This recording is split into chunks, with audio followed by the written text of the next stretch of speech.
काय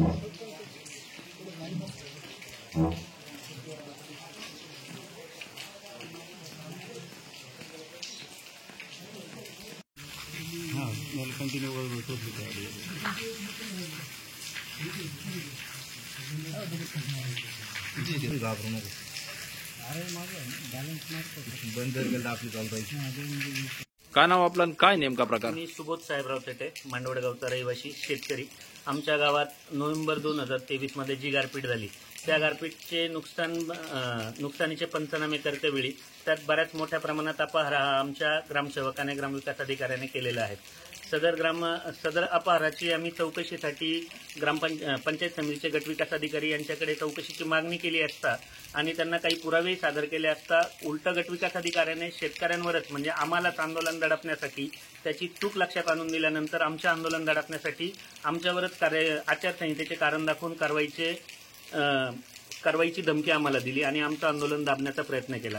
सदर चौकशी केली असता आम्ही जे उपोषणाला बसलो, जे मुद्दे त्यांना दिलेत की कुठल्याही गावच्या शेतकऱ्याचं नाव, शेतकरी गावचा, त्याचा गट नंबर गावचा, परंतु पैसे हे ग्रामविकास अधिकाऱ्याच्या घरातील सदस्यांच्या खात्यावर गेल्याचे VKID मधनं ऑनलाईन मधनं आम्हाला ते आढळल्यानंतर ह्या गोष्टी, हे पुरावे आम्ही गटविकास अधिकाऱ्याला सादर केले, परंतु त्यांनी आमचं आंदोलन हे आमच्यावर असं कारवाईचं कारण दाखवून आमचं आंदोलन दाबण्याचा प्रयत्न त्यांनी केला. तरी सदर पुरावे आजही आम्ही मीडियाद्वारे आणि सदर गोष्टीची माहिती आम्ही स्थानिक आमदार, तहसील प्रशासन, पंचायत समिती, गटविकास अधिकारी, मुख्यमंत्री, उपमुख्यमंत्री, त्यांचे सहाय्यक मंत्री या सर्वांना आम्ही मेलद्वारे पण त्याचा पाठपुरावा घेत आहोत. परंतु आमच्यापर्यंत अजूनही आमच्या आंदोलनाची दखल कुणीही घेतलेली नाहीये. शेतकऱ्यांवर एवढी वाईट वेळ आल्यानंतरही कुणी दखल घेत नाही. ही शेतकऱ्यांची असलेली थट्टा मी समजतो आणि सदर पुरावे आम्ही दाखल केल्यानंतर प्रशासनाला जर सदर पुरावे भेटत नसतील तर आम्ही प्रशासनाला ते पुरावे देण्यास तयार आहोत. परंतु ते पुरावे दिल्यानंतर प्रशासन संबंधित सर्वच प्रशासकीय अधिकाऱ्यांवर या प्रकरणात इतक्या मोठ्या लाखो कोटी रुपयांचा हा घोटाळा ग्रामविकास अधिकाऱ्याने आम्हाला तरी असं वाटतं की कधीतरी असंही होऊ शकतं की गटविकास अधिकारी आणि तहसीलदारही या करोड रुपयाच्या घोटाळ्यात सामील असू शकतात. त्याच्यामुळे हे आमचं आंदोलन दडपण्याचा प्रयत्न करत आहात. तुमच्यामार्फत आम्ही शासनाला हीच विनंती करतो की सदर प्रकरणाची सखोल चौकशी करून संबंधित सर्वच अधिकाऱ्यांवर कायदेशीर गुन्हे दाखल, फौजदारी गुन्हे दाखल करून त्यांना बडतर्फ करण्यात यावं व आमचा हक्काचा जो पैसा ह्या अधिकाऱ्यांनी लाटलेला आहे त्याचा फायदा हा सर्वसामान्य शेतकऱ्यांना मिळावा ही आम्ही तुमच्यामार्फत शासनाला विनंती करतो. धन्यवाद. 1486 जास्त आहे ते सगळे 2200 काही लोक किती जणांमध्ये तुम्ही काय केलं भाऊ?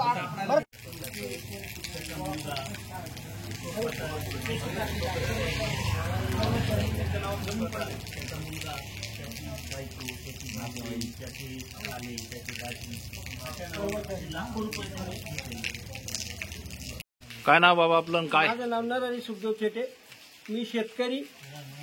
जे पंचनामे झाले याचे आपले गारपीटाचे 23 मध्ये, तर त्याच्यामध्ये खूप मोठा अपहार झालेला आहे.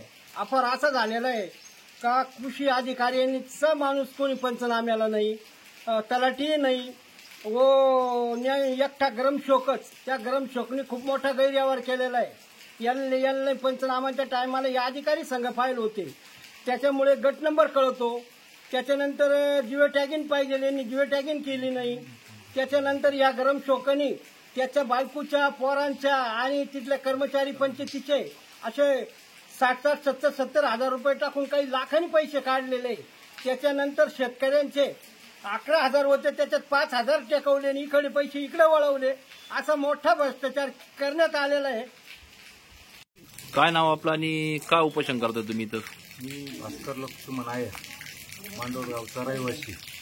नोव्हेंबर 2023 मध्ये जी गारपीट झाली त्या अनुषंगाने जी यादी प्रसिद्ध झाली, लोकांना ज्या रकमा अदा झाल्या त्या रकमामध्ये लोकांना झालेल्या 5,400 रक्कम अदा झालेली.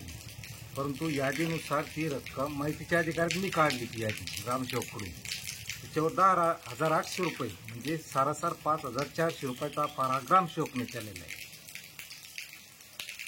याची तक्रार वगैरे केली काय नेमकं? तक्रार म्हणजे मी चौकशी पत्रक बी दिलं होतं पहिलं, त्याच्यावर चौकशी झाली नाही. नंतर मी उपोषणाचं पत्रक दिल्यानंतर आज आम्ही उपोषणाला बसलेलो.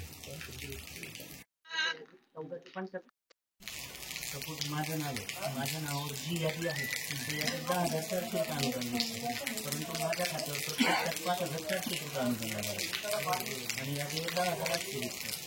त्याने ज्या याद्या सादर केल्या तर ती प्रशासनाला घरपट्टीची नुकसान भरपाई झाली.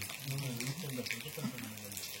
ते पंचनामे करत असताना काय झालं की गावाला प्रत्येकीच्या नुकसानाला 4,000, कोणाला 5,000, कोणाला 10,700, कोणाला 56,000 असं थोड्याशा प्रमाणात आणि मॅक्सिमम 90